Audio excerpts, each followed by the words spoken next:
ఆ బైక్‌ని. ఆ దండేసి దండం పెట్టాలి దానికి. యాహ్! అవును. ఆ మోటార్ సైకిల్ వచ్చేసి ఒక చాలా పెద్ద సిగ్నిఫికెంట్ క్యారెక్టర్ మనకి.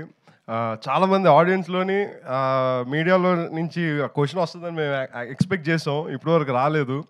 ఆహ్, చెప్దామా? రాజస్థాన్‌లో బుల్లెట్ బాబా అన్న ఒక టెంపుల్ ఉందండి. ఆ బుల్లెట్ బాబా టెంపుల్ 1980స్‌లో ఆహ్, ఒక వ్యక్తి ఆహ్, యాక్సిడెంట్‌లో చనిపోతే, ఆ బైకు యాక్సిడెంట్ స్పాట్ నుంచి ఎక్కడికో తీసుకెళ్ళి పెడితే, మళ్ళీ ఎళ్లి అదే స్పాట్‌లో ల్యాండ్ అయిందంట. ఎలా ల్యాండ్ అయిందో ఎవరికీ తెలీదు. రెండో రోజు మళ్ళీ ఆ బండిని తీసుకెళ్ళి పోలీస్ స్టేషన్‌లో పెడితే, మళ్ళీ అక్కడికే వచ్చిందంట. ఎలా వచ్చిందో ఎవరికీ తెలీదు. ఎంక్వైరీ చేస్తే పోలీసులు బండి దానంతట దానే ఎళ్ళడం చూసారంట. ఇది నిజంగా జరిగి ఆహ్, ఇన్నేళ్లయింది. ఇప్పుడు 2025లో ఉన్నాం. ఇంకా ఆ గుడి ఒక పెద్ద ఆహ్, పెద్ద స్ పెద్ద చాలా పెద్ద టెంపుల్ అది ఇప్పుడు. సో, ఆ టెంపుల్ గురించి మనం ఇప్పటి వరకు ఆహ్, మన ఆంధ్రాలో మనం ఇప్పటి వరకు మనకు తెలీదు. కానీ కొత్తపల్లికి దానికి సంబంధం లేదు. ఇది ఒక ఫిక్షనల్ స్టోరీ మాత్రమే.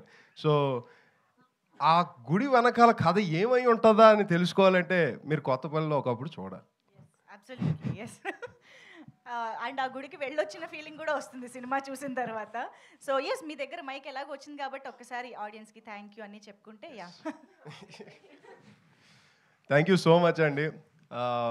కొత్త పరిచయం అయినా సరే ఈ సినిమాని ఆదరించి, నాతో కనెక్ట్ అయ్యి, రామకృష్ణ పడిన బాధలు, వాడు చేసే చేష్టలుకి నవ్వుకొని, వాడి మీద నవ్వుకొని లాస్ట్‌కి వాడితో కనెక్ట్ అయ్యి ఆలోచించారు. వాడి వాడి ఇంట్రోస్పెక్షన్‌ని మీరు రిలేట్ అయ్యి నాకు నాకు చాలా కమెంట్స్ వచ్చాయి. చాలా రియాక్షన్స్ వచ్చాయి.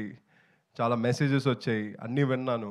అండ్ నాకు అర్థమైంది ఏంటంటే మీరు నా క్యారెక్టర్‌కి, అందం క్యారెక్టర్‌కి, సావిత్రి క్యారెక్టర్‌కి, నాగమణి క్యారెక్టర్‌కి, రెడ్డి క్యారెక్టర్‌కి, అపర్ణ క్యారెక్టర్‌కి, అన్ని క్యారెక్టర్‌లకి ఈచ్ అండ్ ఎవ్రీ క్యారెక్టర్‌కి మీరు పర్సనల్‌గా రిలేట్ అయ్యి దగ్గరుండి చూసినట్టు మీకు ఫీల్ అయ్యారని నాకు అర్థమైంది. And I'm really really happy. Thank you so much.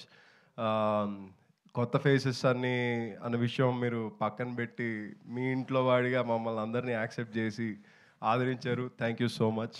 And ఈ సినిమాని ఆహ్, మీ ముందుకు తీసుకొచ్చిన ప్రవీణ పరుచూరి గారు ఇలాంటి సినిమాలు ఇంకా ఎన్నో తీయాలని, అలాగే ఈ సినిమాని మీకు ప్రెజెంట్ చేస్తున్న రానా దగ్గుబాటి గారు ఇలాంటి సినిమాలు ఇంకా ఎన్నో సపోర్ట్ చేయాలని నేను కోరుకుంటున్నాను. అలా కోరుకోవాలంటే మీరు థియేటర్‌కి వచ్చి ఇంకా సినిమాని సపోర్ట్ చేయాలి. So please support Telugu cinema. Thank you so much.